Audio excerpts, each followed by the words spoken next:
തന്റെ ഇഷ്ട ഗ്രൗണ്ടിൽ കെയ്ൻ വില്യംസൺ മികച്ച ബാറ്റിംഗാണ് കാഴ്ചവെച്ചത്. ഇംഗ്ലണ്ടിനെതിരെ ന്യൂസിലൻഡ് മികച്ച നിലയിൽ 204 റൺസിന്റെ ഒന്നാം ഇന്നിംഗ്സ് ലീഡ് നേടുകയും ചെയ്തു. മാത്രമല്ല, ന്യൂസിലൻഡ് ഇംഗ്ലണ്ടിനെ ഫോളോ ഓണിന് വിടാതെ രണ്ടാം ഇന്നിംഗ്സ് ബാറ്റിംഗ് ആരംഭിക്കുകയായിരുന്നു. 35 റൺസിൽ ഒരു വിക്കറ്റ് എന്ന നിലയിലായിരിക്കെ ഗ്രീസിലെത്തിയ വില്യംസൺ തകർത്തു തന്നെയാണ് കളിച്ചതും.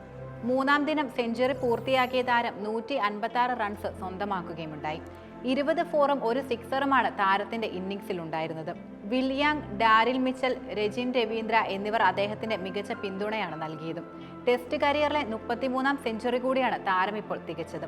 നിലവിലെ ടെസ്റ്റ് ക്രിക്കറ്റ് കളിക്കുന്നവരിൽ ഏറ്റവും കൂടുതൽ സെഞ്ചുറി തികച്ച രണ്ടാമത്തെ താരമെന്ന ബഹുമതിയും വില്യംസൺ സ്വന്തമാക്കുകയുണ്ടായി. 36 സെഞ്ചുറികളുള്ള ജോ റൂട്ട് മാത്രമാണ് വില്യംസന്റെ മുന്നിൽ നിലനിൽക്കുന്നത്. ന്യൂസിലൻഡിന്റെ ഏറ്റവും വലിയ സെഞ്ചുറി നേട്ടക്കാരനായ വില്യംസനൊപ്പം തന്നെ 33 സെഞ്ചുറിയുമായി ഓസ്ട്രേലിയൻ സൂപ്പർ താരം സ്ലീവ് സ്മിത്തും നിലനിൽക്കുന്നുണ്ട്. മറ്റൊരു ശ്രദ്ധേയമായ കാര്യം, 186ാം ഇന്നിംഗ്സിലാണ് വില്യംസൺ 33 സെഞ്ചുറി തികച്ചത്.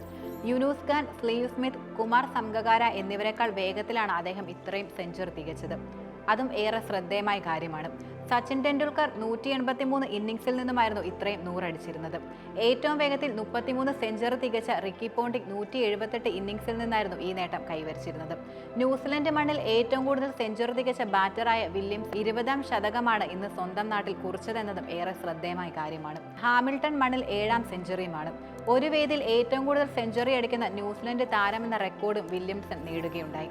ഇതേ ഗ്രൗണ്ടിൽ 7 സെഞ്ചുറി തീർത്ത റോസ് ടെയ്ലറുടെ റെക്കോർഡും കൂടിയാണ് വില്യംസൺ ഇപ്പോൾ തകർത്തിരിക്കുന്നത്.